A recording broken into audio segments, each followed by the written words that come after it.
नमस्कार, स्वागत है आपका एबीपी गंगा में। मैं हूं अवधेश। दोपहर के 3 बज गए हैं। वक्त है उत्तर मध्य प्रदेश का। विधान परिषद चुनाव में हार के बाद समाजवादी पार्टी की मुश्किल में और इजाफा हो गया है। दरअसल फिलहाल विधानसभा परिषद में सपा के 17 सदस्य हैं, लेकिन जुलाई में सपा के 12 सदस्यों का कार्यकाल विधान परिषद में खत्म हो रहा है, जिसके बाद माना जा रहा है कि सपा के सदस्यों की संख्या विधान परिषद में 10 के नीचे पहुंच सकती है। और अगर ऐसा होता है तो विधान परिषद में सपा के हाथ के नेता प्रतिपक्ष का पद भी फिसल सकता है।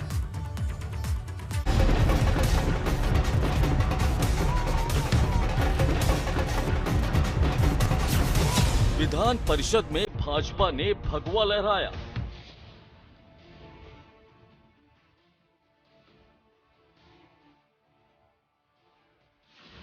सपा के खेमे में मायूसी का बादल छाया।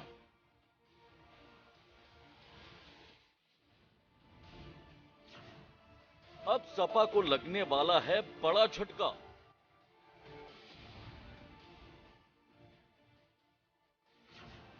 परिषद में छिन सकता है नेता प्रतिपक्ष का पद। जुलाई से बढ़ने वाली समाजवादी पार्टी की मुश्किल।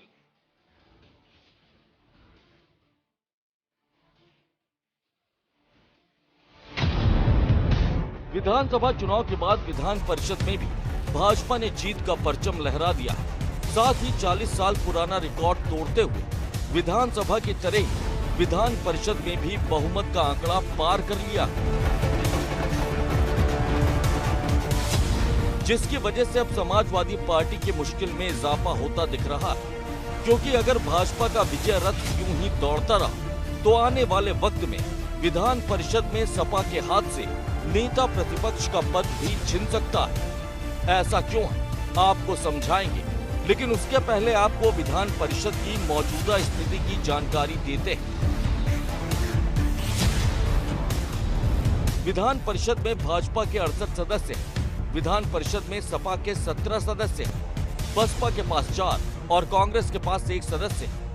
अपना दल एस के पास भी 1 सदस्य है। विधान परिषद में 2 शिक्षक एमएलसी। वही विधान परिषद की ये मौजूदा स्थिति सपा की टेंशन में इजाफा कर रही है। ऐसा इसलिए क्योंकि जुलाई में सपा के 12 विधान परिषद सदस्यों का कार्यकाल खत्म हो रहा है और ऐसे में विधान परिषद में नेता प्रतिपक्ष के पद से भी सपा को हाथ धोना पड़ सकता है। हम ऐसा किस लिए कह रहे हैं, पहले आपको ये समझाते हैं। दरअसल विधान परिषद में सपा के पास कुल 17 सदस्य हैं।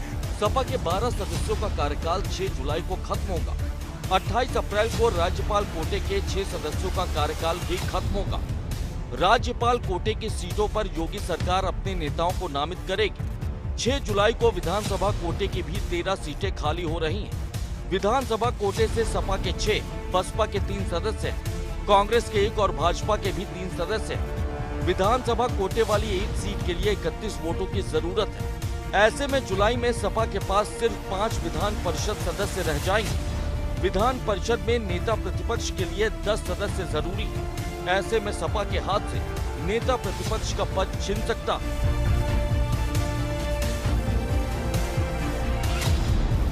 साफ है कि जुलाई में भाजपा जहां राज्यपाल कोटे की सभी सीटों पर कब्जा कर लेगी, तो वहीं विधानसभा कोटे की भी ज्यादातर सीटों पर भाजपा का ही कब्जा होगा। ऐसे में ये बात तय मानी जा रही है कि विधान परिषद में सपा के सदस्यों की संख्या 10 की संख्या के भीतर ही सिमट जाएगी। और अगर ऐसा होता है तो नियम के मुताबिक सपा के हाथ से विधान परिषद के नेता प्रतिपक्ष का पद भी फिसल सकता है। Bureau report, ABP Ganga.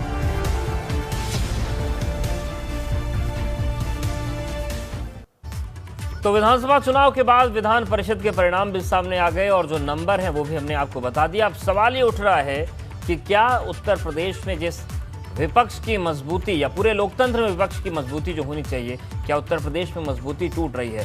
हमारे साथ हरिश्चंद्र श्रीवास्तव जुड़ गए हैं, प्रवक्ता बीजेपी, और थोड़ी देर में हमारे साथ सपा विधायक जुड़ेंगे, उनके पास जाएंगे। हरिश्चंद्र श्रीवास्तव जी, पहले तो शुभकामनाएं कि एक बार फिर से विधान परिषद चुनाव में भी आप लोगों ने और आपकी पार्टी ने, आपके प्रत्याशियों ने कमाल कर दिया। लेकिन जो विपक्ष की, खास तौर से समाजवादी पार्टी की मुश्किलें बढ़ रही हैं, दुर्गति हो रही है, उसकी वजह क्या मान रहे हैं आप?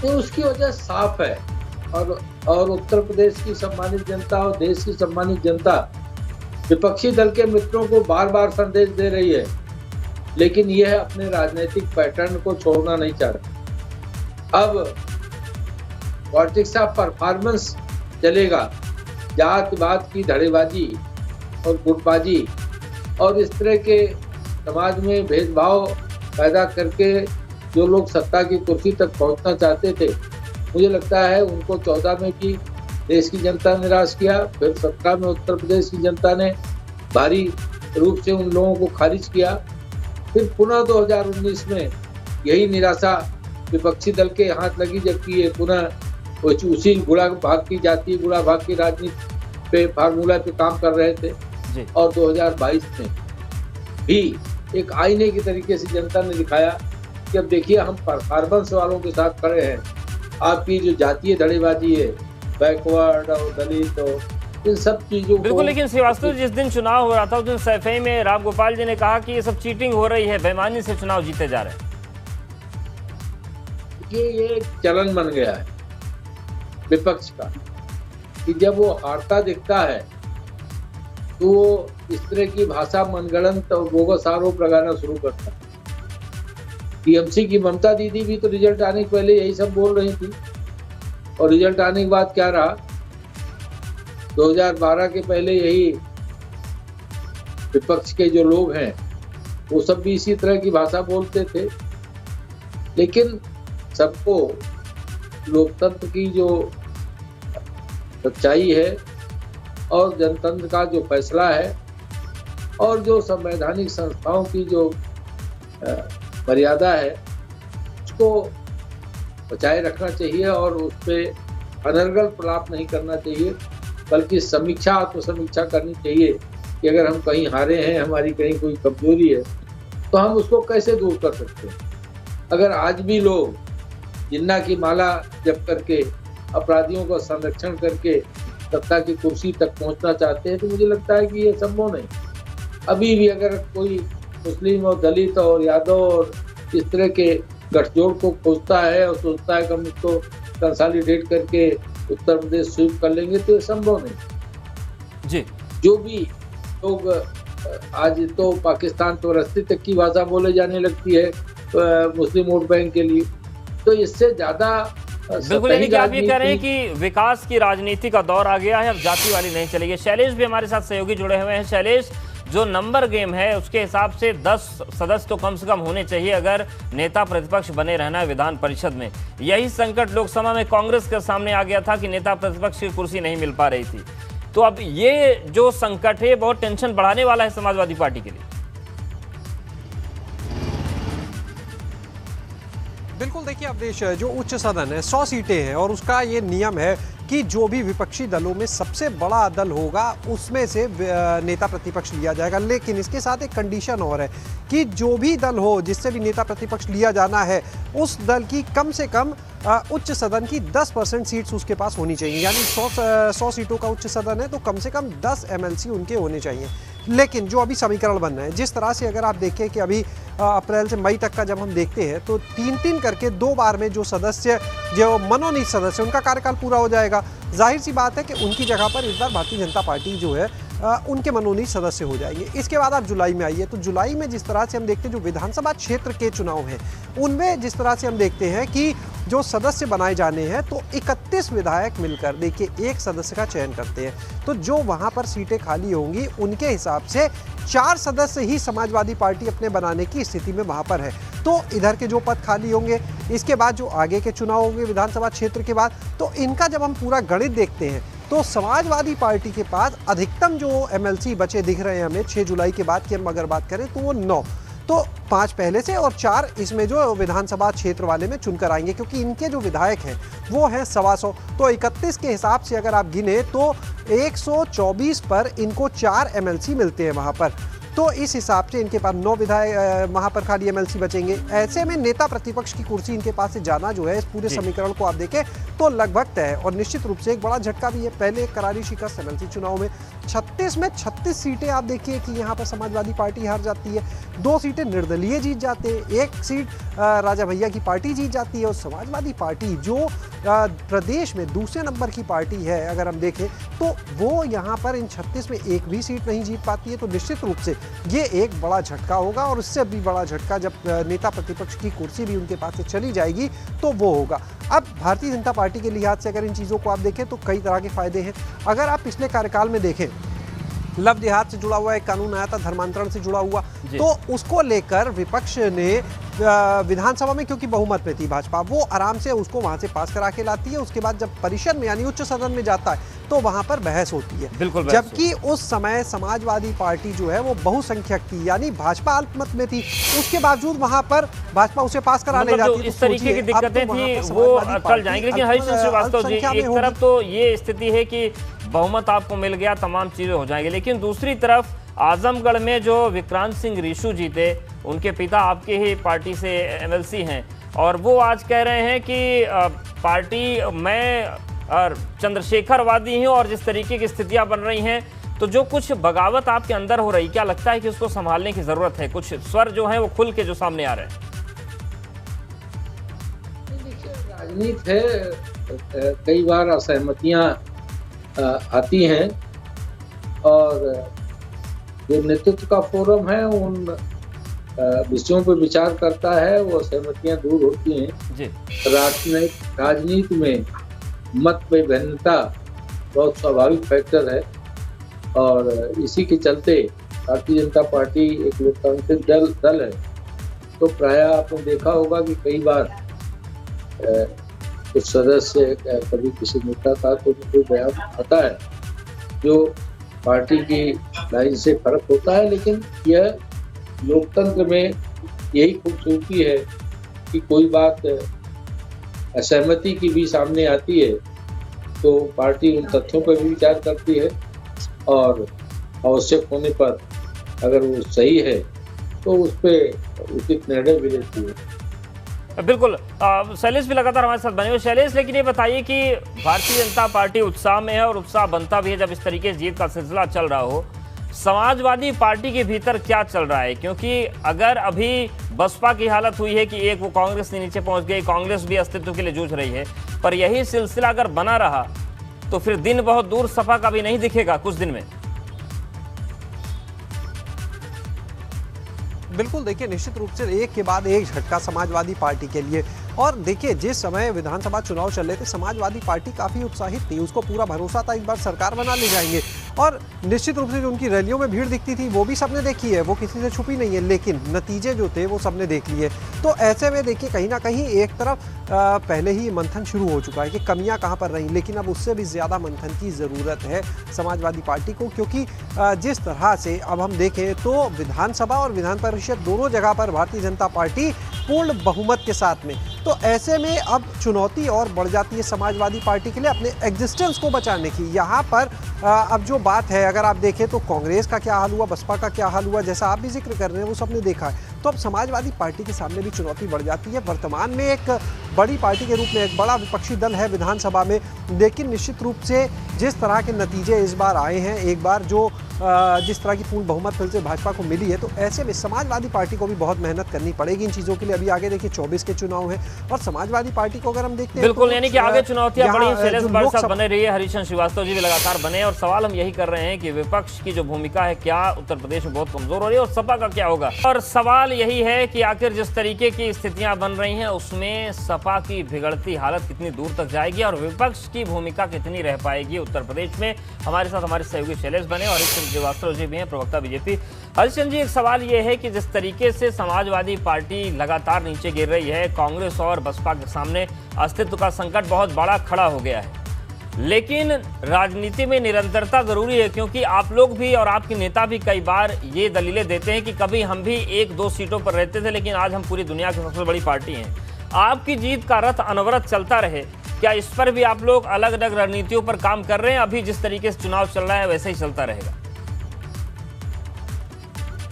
ये देखिए, भारतीय जनता पार्टी का स्पष्ट पूरी तरह से साफ है। माननीय प्रधानमंत्री जी का संकल्प है सबका साथ, सबका विकास और सबका विश्वास। और उन्होंने बहुत पहले कहा कि देश की अंतिम कतार का व्यक्ति वो पहली कतार में आके खड़ा हो जाए तो देश शक्तिशाली राष्ट्रों की, विकसित राष्ट्रों की श्रेणी में दुनिया के फलक पे अगली कतार में खड़ा हो और आम लोगों में के जीवन शैली में बेहतरी, समृद्धि, खुशहाली आवे, देश विकसित हो और आत्मविश्वास से आत्मनिर्भर भारत बने। ये माननीय प्रधानमंत्री जी का स्पष्ट लक्ष्य है जो उन्होंने पार्टी के कार्यकर्ताओं और नेताओं को दिया है और हम सब कार्यकर्ता उनके इसी लक्ष्य को के निमित्त अहरनिश काम कर रहे हैं। हमारे प्रदेश के यशस्वी मुख्यमंत्री आदरणीय योगी आदित्यनाथ जी के नेतृत्व में जो भारतीय जनता पार्टी की सरकार कार्य कर रही हो, तो उसका प्रथम कार्यकाल देख लीजिए। वो कोरोना काल में भी अस्पताल में, गाँव में जाते रहे ताकि उस संकट की दौर में भी लोगों को प्रोत्साहन करने के लिए, जो फ्रंट लाइन वर्कर थे उनको प्रोत्साहन देने के लिए, जो लोग वहाँ इलाज करा रहे थे उनकी दिक्कतें तकलीफें से रूबरू होने के लिए और जो उन चिकित्सा संस्थानों की दिक्कतें थे उनको दूर करने के लिए, तो जिस तरह से उन्होंने अहरनिश परिश्रम किया उसका परिणाम भी दिखा और कोरोना को कंटेन करने में बड़ी मदद मिली। बिल्कुल नहीं कि जो तमाम चीजें रही, उपलब्धियों को जनता ने समझा। और लेकिन शैलेश, सवाल ये है कि बीजेपी अपने विकास की योजना की बात कर रही है, जिस तरीके से तमाम चीजें मैनेज हो रही हैं उसकी बात कर रही है, लेकिन सपा के भीतर क्या चल रहा है? तमाम लोगों से आपकी बात हुई होगी, कल जिस तरीके से परिणाम आए उस पर चर्चा हुई होगी। अंदर खाने से क्या चल रहा है सपा के भीतर? देखिए, सपा में अगर बात करें तो जो अभी परिणाम आए विधान परिषद वाले, इनको लेकर समाजवादी पार्टी पहले से कह सकते काफ़ी हद तक तैयार थी। हालांकि इतनी ज़्यादा बुरी हार होगी इससे ना सही, ये ज़रूर आदमी उम्मीद करता कि 1-2 सीटें होंगी, दावे कुछ भी हो सामने, लेकिन अंदर अंदर वो भी जानते थे और शायद इसीलिए वो लगातार 2 बातें कहते थे। एक तो ये कि जो विधान परिषद का चुनाव है वो सत्ता पक्ष का चुनाव होता है, दूसरा आरोप लगातार जो लगाते रहे गड़बड़ियों का। तो निश्चित रूप से देखिए 2 चीज़ें हैं, उनको भी क्लियर था, लेकिन विधानसभा के जो नतीजे थे वो निश्चित रूप से पार्टी ने जैसे सोचे थे उससे कहीं ज़्यादा प्रत्याशित थे, उससे काफ़ी ज़्यादा अलग थे। एक तरफ कहाँ सरकार बनाने का लक्ष्य लेकर चल रहे थे और पूरी उम्मीद कर रहे थे, लेकिन उससे परिणाम बहुत अलग आए। तो ऐसे में जो मंथन है, अगर अभी तक हम बात करें जो अंदर नेता है, तो उनमें मंथन यही चल रहा है कि किस तरह से पार्टी को, संगठन को मजबूत करना है, किस तरह से आगे जो अब चुनाव होंगे, चाहे वो देखिए नगर निकाय के अभी चुनाव हो जाएंगे, इसके बाद आप लीजिए इसी साल के अंत में, इसके बाद 24 में अगर बात करते हैं तो लोकसभा के चुनाव होंगे, तो कैसे अपने आप को उसके लिए तैयार करना है, अभी तो इस रणनीति पर मंथन हो रहा है। ये देखा जा रहा है कि विधानसभा चुनाव में कहाँ पर गलतियाँ हो गई थी, कहाँ खामियां रह गई थी। विधान परिषद के इस चुनाव की अगर बात करें तो देखिए एक झटका वहां पर भी लगा समाजवादी पार्टी को, जहां पर इनके अपने टिकट लेने के बाद भी छोड़ गए, नामांकन वापस अपना ले लिया, उन लोगों को पार्टी से निष्कासित जरूर कर दिया, लेकिन झटका तो मिल गया समाजवादी पार्टी को। तो ऐसे में पार्टी नए सिरे से अपने संगठन पर मंथन कर रही है, नई रणनीति के साथ आने की तैयारियों में लगी है। लेकिन इस बीच में अगर देखें तो अंदर अंदर जो गठबंधन हुए थे समाजवादी पार्टी के, जो सहयोगी दल थे, उनके बीच में अभी कहीं पर आप कह सकते हैं कि मिठास नहीं है रिश्तों में। खटास जो थी वो ज़रूर हमने देखी थी जिस समय परिणाम आए थे उसके बाद से ही, चाहे वो केशव देव मौर्य और अगर बात की जाए स्वामी प्रसाद मौर्य को लेकर एक दूसरे के बीच में रही हो, या बाकी चीज़ों में शिवपाल यादव का जो उदाहरण है वो भी सबके सामने। तो अभी तो समाजवादी पार्टी के सामने सबसे बड़ी चुनौती है, बिल्कुल यही चुनौती। और शैलेश, ये सवाल बड़ा महत्वपूर्ण है और ये मुद्दा बड़ा महत्वपूर्ण आपने उठाया, इसका जवाब हरीशचंद्र जी से लेना बहुत जरूरी है। हरीशचंद्र जी, चाहे हम कांग्रेस की बात करें, सब जानते हैं कि कांग्रेस अगर मुश्किल के दौर में आई तो आपसी कलह में आई। समाजवादी पार्टी में किस तरीके से परिवार और पार्टी में कलह हुई वो सबने देखा। आपके यहाँ एक बड़ा चौंकाने वाला मामला आया वाराणसी से, जहां पर आपके जो प्रत्याशी थे उन्होंने कहा कि जो हमारे बीजेपी के लोग हैं उन्होंने तो निर्दलीय प्रत्याशी की काउंटिंग करवा दी जाकर, उन्होंने उनके समर्थन किया और उनके विजय जुलूस में शामिल हैं। तो क्या आपको लगता है कि एक जिले से जो तस्वीर सामने आई कि अपनों का साथ न देकर दूसरों को दे दिया, ये खतरनाक स्थिति की तरफ इशारा करती है? अगर ये चीजें बढ़ी, कुछ जिलों में फैली, तो आगे नुकसान हो जाएगा।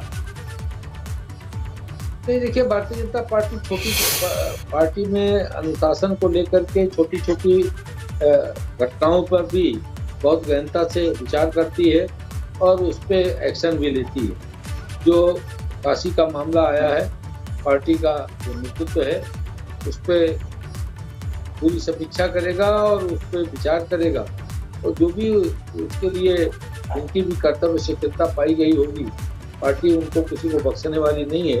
ये गंभीर विषय है और पार्टी का नेतृत्व निश्चित रूप से ऐसे लोगों को जिन्होंने पार्टी के दायित्वों के प्रति शिथिलता बरती या उन्होंने दूसरे कैंडिडेट का साथ दिया, उन लोगों के खिलाफ पार्टी कार्रवाई करेगी। जी बिल्कुल। हरिश्चंद्र श्रीवास्तव जी, एक मुद्दा उठा था जब 2014 में स्थितियां बनी और कांग्रेस बुरी तरीके से सिमटी कुछ दहाई के आंकड़े में, उस वक्त ये मांग की जा रही थी कि भले ही नियमों के मुताबिक उनके पास सीट नहीं है, लेकिन नेता प्रतिपक्ष की जो कुर्सी है वो बड़ा दिल करके सरकार को देना चाहिए, लेकिन वो खाली रही। क्या यूपी में विधान परिषद में आप लोग बड़ा दिल करेंगे सपा के लिए अगर वो 10 से नीचे जाते हैं, या फिर उसी तरीके से नियम माना जाएगा कि नेता प्रतिपक्ष तभी बनेगा जब नियम पूरे होंगे, वरना बड़ा दिल दिखाने की जरूरत नहीं रहेगी? देखिए, भारतीय जनता पार्टी सदैव इस बात को मानती है कि एक सार्थक और समृद्ध विपक्ष के लिए, लोकतंत्र के लिए आवश्यक है कि एक मजबूत विपक्ष हो।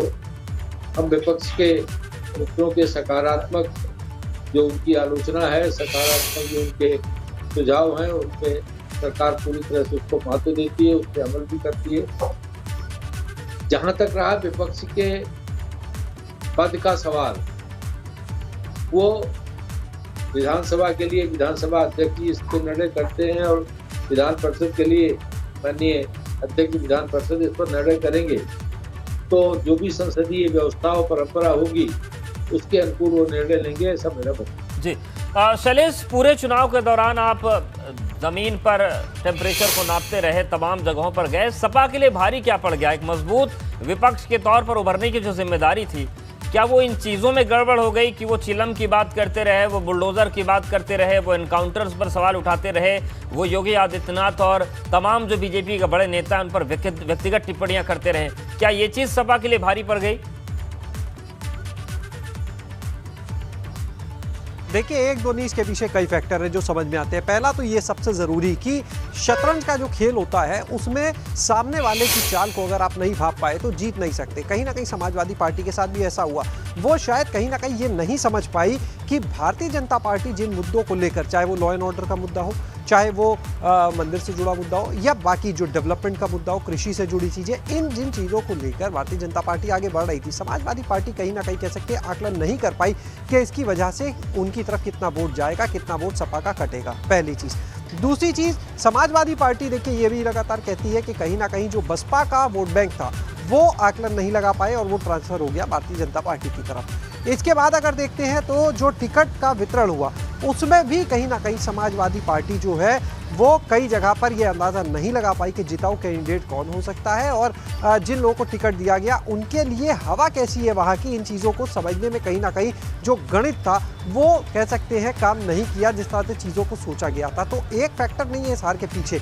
एक चीज़ जो अंदरूनी कला थी, देखिए कहीं ना कहीं आप इस बात से इनकार नहीं कर सकते हैं कि उसने भी नुकसान दिया है। जैसे अगर बात करें शिवपाल यादव, आज की तारीख में जिस तरह से नाराज़गी और सबको दिख रही है, जब हम प्रसपा के कार्यकर्ताओं से बात करते हैं तो नाराज़गी समाजवादी पार्टी को लेकर, सपा अध्यक्ष अखिलेश यादव को लेकर उनकी साफ दिखती है।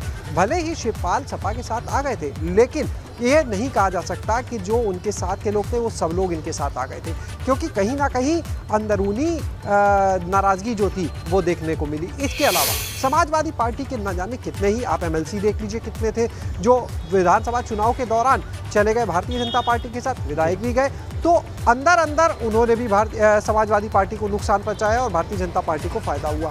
तो अब ये सारी चीजें अगर आप देखते हैं तो कोई एक फैक्टर नहीं बल्कि कई फैक्टर हैं, तमाम फैक्टर्स हैं और शायद यही फैक्टर भारी पड़ रहे हैं सपा पर। इन फैक्टर्स पर बीजेपी बेहतर ढंग से काम कर रही है, तो जीत का सिलसिला लगातार चल रहा है। इस चर्चा में शामिल होने के लिए हरिश्चंद्र जी बहुत आपका धन्यवाद, और शैलेश आपका भी शुक्रिया ज़मीनी स्थिति को, तस्वीरों को समझाने के लिए और बताने के लिए। तो कुल मिलाकर विधान परिषद चुनाव के परिणाम सामने आने के बाद सपा की परिस्थिति बहुत खराब दिख रही है, और ऐसे में सवाल उठ रहा है कि जुलाई में जब 12 विधान परिषद के सदस्य और उनके रिटायर हो जाएंगे उसके बाद क्या हालात होंगे, क्या सपा